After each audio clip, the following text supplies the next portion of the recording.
गहराई में गिर गए। कुछ ही सेकंड में सब खामोश हो गया। ऊपर बस बर्फ गिर रही थी और नीचे पानी का शोर धीरे धीरे खत्म हो गया। तेज बहाव में हरभजन का शरीर करीब 2 किलोमीटर तक बहता चला गया।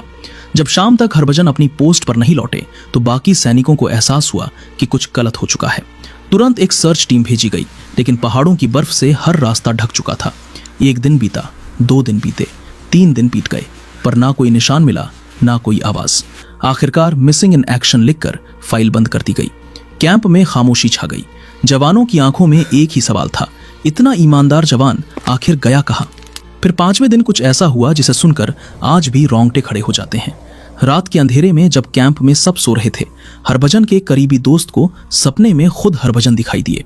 वो बिल्कुल साफ दिख रहे थे, वर्दी पहने हुए, चेहरे पर शांति थी।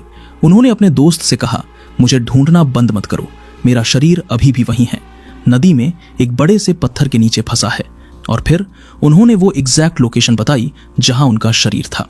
जैसे ही उनके दोस्त की नींद खुली, वो पसीने से तरबतर हो गया। उसे यकीन नहीं हो रहा था, लेकिन सपना इतना साफ था कि उसने बिना देर किए अफसरों को सब कुछ बता दिया। शुरू में किसी ने यकीन नहीं किया, लेकिन जब उसने एक एक डिटेल बताई तो एक सर्च टीम दोबारा भेजी गई और यहीं चमत्कार हुआ। जिस जगह का जिक्र सपने में किया गया था, वहां कुछ घंटों की तलाश के बाद हरभजन का शरीर मिल गया, बिल्कुल उसी पत्थर के नीचे, बिल्कुल उसी गहराई पर। वर्दी अब भी साफ थी, हथियार कमर पर था और चेहरे पर वही शांति, जैसे वो बस सो रहे हों। ये देखकर सभी सैनिक सन्न रह गए।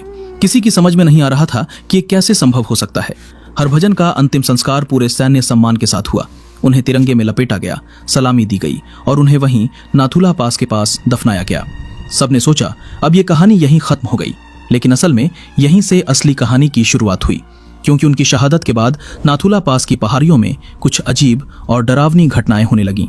रात में बंकरों के बाहर से आती धीमी सी खड़खड़ाहट, बर्फ पर किसी के कदमों के निशान और सर्च लाइट की रोशनी में दिखती एक परछाई। ये सब किसी एक जवान ने नहीं, बल्कि पूरे कैंप ने महसूस किया था।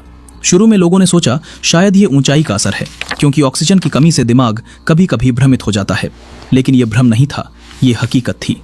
एक रात एक जवान ड्यूटी पर तैनात था। घड़ी में रात के ठीक 2 बज रहे थे। ठंड इतनी थी कि हड्डियां जम रही थीं।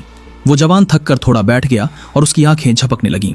तभी अचानक किसी ने उसके कंधे पर हाथ रखा और उसे जोर से झकझोरते हुए कहा, उठो, तुम ड्यूटी पर हो।